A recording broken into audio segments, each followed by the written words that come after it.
Before I turn it over to the leading Republican on the Appropriations Committee and then to Mr. Cole to talk about where we are on the budget negotiations, I wanted to say a few words about the Green New Deal.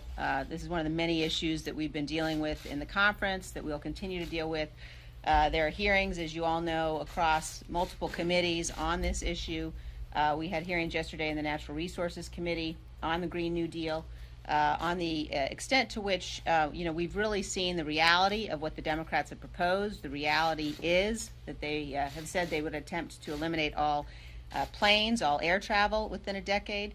The results would be the elimination also of gasoline, the elimination of cars as we know them now.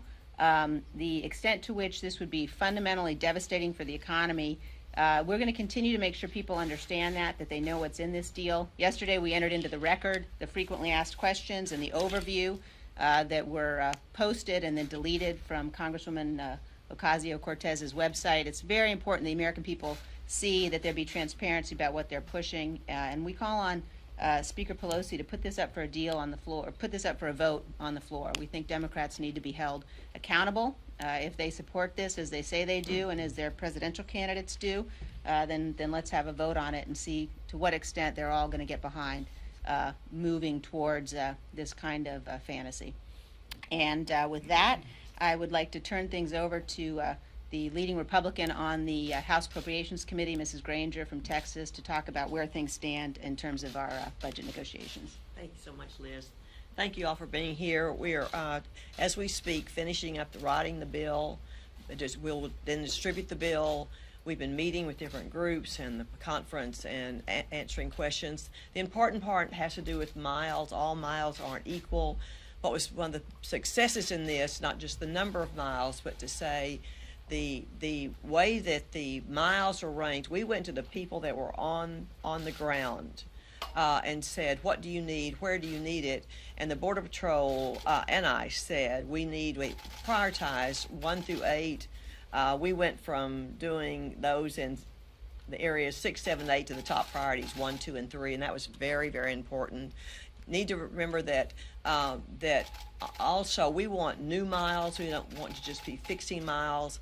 The fence that the president outlined in his State of the Union is the fence, and we call it the wall. The most important by far. It's steel, packed with concrete. It's in some areas 30 feet high, other areas 18 feet high. It absolutely is what we need to slow down, have the technology in that wall to make sure the Border Patrol can get there as quickly as possible and stop them from coming across. It can't be driven through, it can't be cut through, so it's certainly the one we need.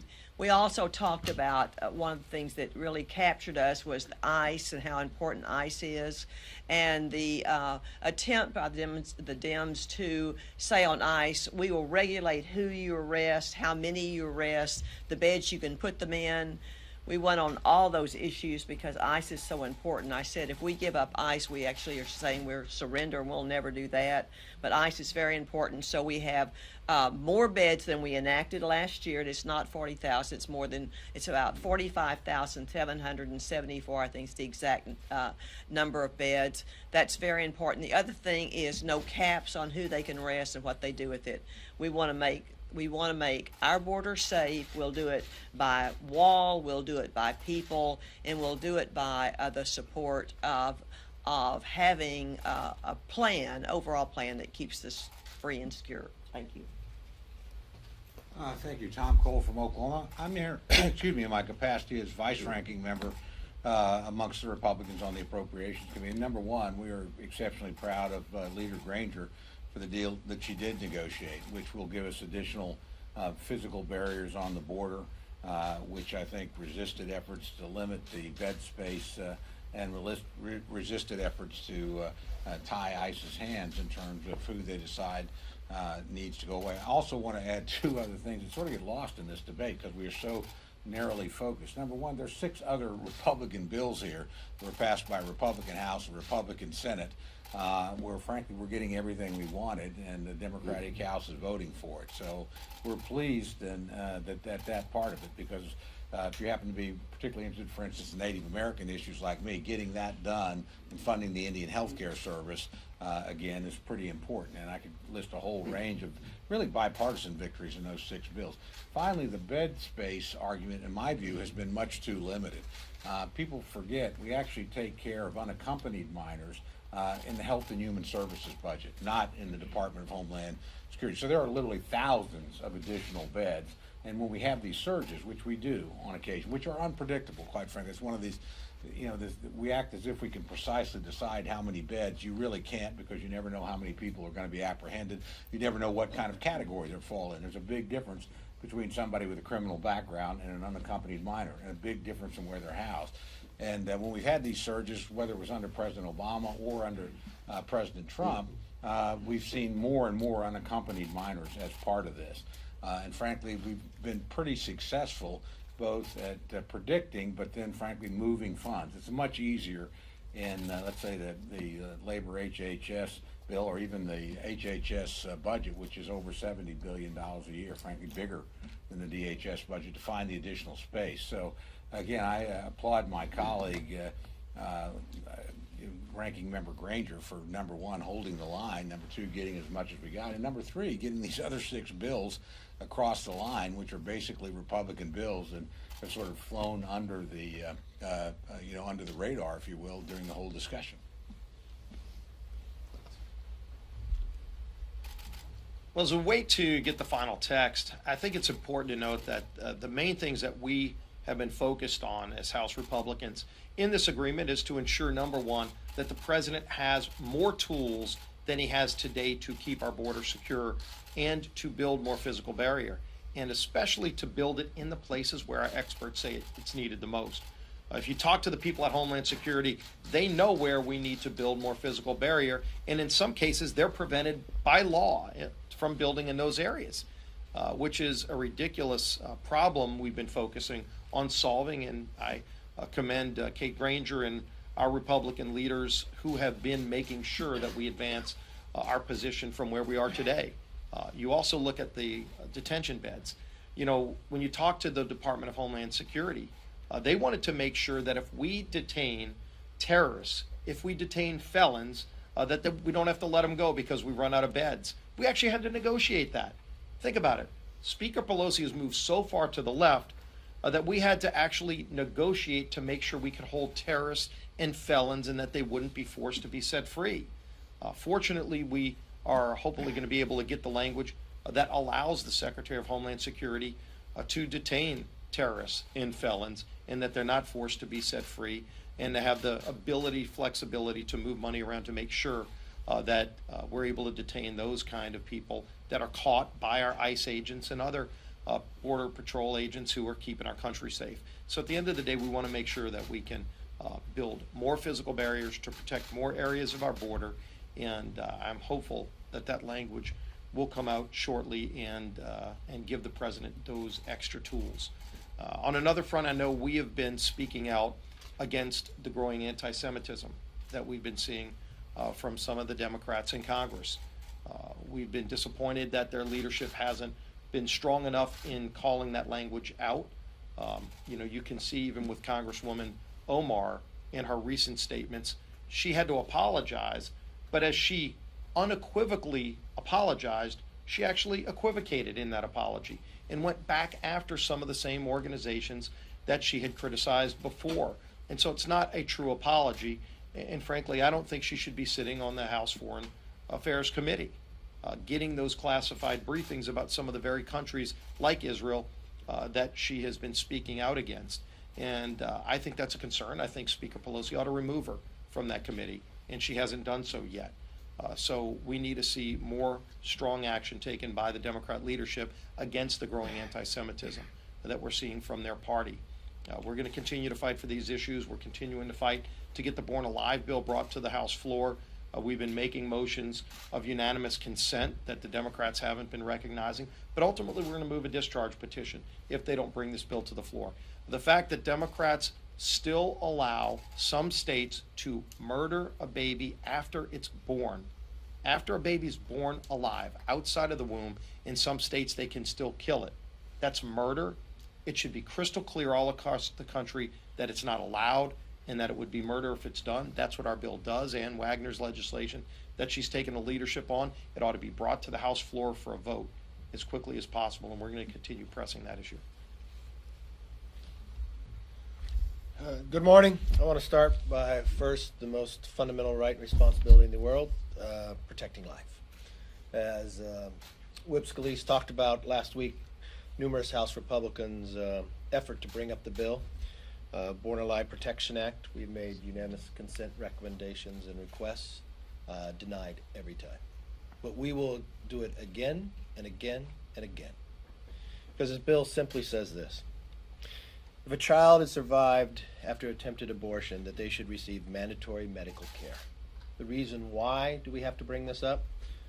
It's sad to say the recent law that is passed in New York, current proposals in Virginia and New Mexico, this callous act, we will continue to speak. And we think it should have a voice and a vote on the floor. I want to thank our ranking member of Appropriations, Kay Granger. First, we do not have the language yet. This is what I'll be looking for. I understand what the Democrats' goal in all of this, having sat through numerous committees.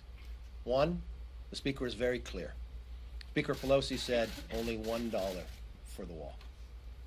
They wanted to eliminate beds, which fundamentally meant you released individuals into the country that have a criminal background record.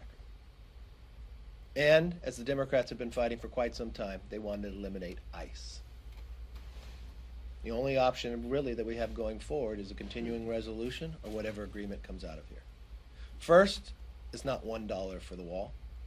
They did listen to the experts. It's not as far as I would have liked on the amount of money. The president still has an option to put more money in. The question that you'll look at, does he have the ability to build the barriers in the areas the experts requested? I believe that will be the case. When it comes to making sure we can not release criminals into our society, with the work that Kay Granger did on the beds, we have the ability to do that. ICE, if you look at the end of the day funding, is actually increased. So I think from one perspective, you cannot get everything what you request. You're going to have to find some common ground. So it's not everyone's going to be happy about the agreement, but does it put a framework in to make sure that we're able to secure the border? That's what I'll be looking for in the language when it comes out. And the president still has a few more tools in his toolbox to use to make sure that we have the border completely secure. You're all ready for questions, though, huh? All right, let's go. Do you have assurances from the president that he will sign the border security law? Well, I don't think the president should assure anything until he reads the bill. That's why you haven't heard from me until I see the language, until I know what's inside it. This is the framework of what has been reported, and I'll read the language. I know the Democrats have changed the rule. We had 3 days. They went to 72 hours. But I understand they're going to break their rule already. So I'm not sure when we'll vote on it, but one thing I want to make sure is that we have enough time to thoroughly read this bill before any vote is taken. Yes, sir? Just to be sure, both you and Mr. Scalise, I understand, are not right now backing this bill. No, let me be very clear. I back the framework of what I understand it to be, but why would anybody say they're voting for something that they haven't read yet? So I know we've been through a lot of discussions. It's been the 4 individuals on appropriations. So let's see the language. Let's read the language. But if I look at the framework, I support the framework of this bill. Would that hinder momentum for this package? No, I think the framework is there. Even if you listen to the president, he looks at the framework. Yeah, he would like to have more money. I'd like to have more money for a barrier there. The president still has some options to make sure we get there as long as we have the framework to provide that to him. I think that would be the goal. If I look at a continuing resolution, I think that would constrain things further. Yes? Mr. Mayor, not to put too fine point on it, but when we were in this situation last time, Yes. the president listened to the Sean Hannitys of the world, the Mark Meadows and Jim Jordan of the world, and he pulled the rug out from under you at the last minute. What makes you think he's going to listen to you and members of Congress this time instead of listening to talk radio hosts and TV hosts? Look, I think at the end of the day, the president's going to look at the bill and make a judgment based upon what's in it. Same way I will make a judgment based upon what is written. They're trashy. I mean, Sean Hannity's out there trashing this proposal. Okay, well, let's sit there and read what it is, and let's understand, does it give us the ability to secure the border? That's all of our goals to do. Last question. Yes. I was hoping Congresswoman Granger could walk us through those remaining sticking points that we're hearing about, violence against women act, and the federal back pay. What is the status of Well, those? if I could first take on VAWA, because that's different than from the appropriations. We do not want to have VAWA expire. We want to extend it out. That will become a question down. Hopefully, Speaker Pelosi would not want to have VAWA expire, which would be on Friday. That's why we would like to add that and make sure it's in. Did you have another question for? Okay. And federal back pay as well. That's another outstanding issue we're hearing about. That federal back pay, that's still a discussion we're talking about for the private contractors. Yes. This is my assignment for the day. I wonder if you see any prospects in the House for Senator Cruz's suggestion or his legislation that the assets of El Chapo should be elected to pay for it. If that was capable of doing, I think that would be a very good option to be able to go through, to utilize that money. No, it's one that he's brought up, and we'd like to look at it to have the capability of making that happen. Yes. Can I ask a question to the whip, please? Yes, you may. Yes, you may. Thank you. So curious if you are in agreement with the majority leader and the rest of your caucus that the president should sign this bill, or if you think that he should have held out for more and you're actually not in support of this to push for more. Well, few issues there that I think we should clear up. I agree with the Leader McCarthy that number one, we need to see the language and make sure it does the things that we are pushing for. It needs to have more money for wall. From what we're hearing, it will have more, but not as much as we would like, not as much as the president would like, but more than current law. More flexibility is needed right now under current law to build the wall where it's needed most. Where our Border Patrol experts tell us are the areas where the most drug trafficking, the most human trafficking is coming across our border is where they want to build wall. And in some of those areas, they're prohibited in current law from building it there. Hopefully some of those prohibitions get removed so that they can start building wall in areas where it's needed most. Those are the things we're looking for. Obviously, if that's in there no poison pills, then I would support it. And I think the leader indicated the same thing. If they're poison pills, and that's where Leader Granger is working to make sure that they don't put language in that would set us back from where we currently are. And I think that's what the president's watching as well. But as it is, it's set into the 1.375. You do not agree that the president should sign this as is. I never said that. I said the president is looking to make sure that whatever deal is agreed upon is going to put us in a better position than we are under current law, where we'd be under a CR.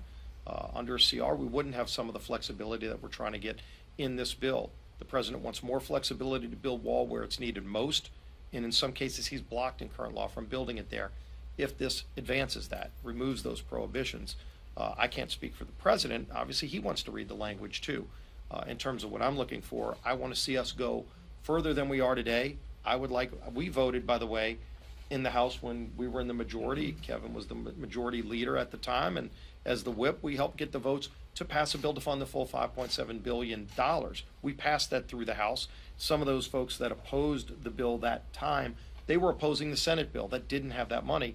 When Pelosi told the president the House couldn't pass it. Well, guess what? We did pass it. We funded the full $5.7 billion. We're not there today. We're not going to probably get as much as we would like, and surely not as much as we passed when we were in the majority. Shows you why Speaker Pelosi doesn't support the same kind of border security that we support when we were in the majority. But you do intend to vote for it. I haven't seen the language. I want to see the final deal. Let's be very clear. I think we should see the language. Is it enough for the wall that we requested, more than $5 billion? No. But is it a down payment? Yes. Does it give the president the ability to build more wall? If that answer is yes, the president also has the ability and other tools to utilize more funding to finish it out. So I'm looking at an overall structure that it gives the president the flexibility to secure the border, and that means in a wall and further areas that the experts say we need the barrier to be. And does it provide that we have the number of beds we need to make sure criminals are not released into our society? And is ICE have the funding they need to do their job? These are three elements that the Democrats wanted to eliminate. Does it fund all the way? No, but we also have other tools to utilize to get that further point. So is this a down payment? If the language comes out the way the structure is told to me, I would support this. But I want to make sure I read the language and make sure we're giving the president the down payment he needs while he still has the tools to finish the job through, because the Democrats will not allow it to go all the way. Thank you very much.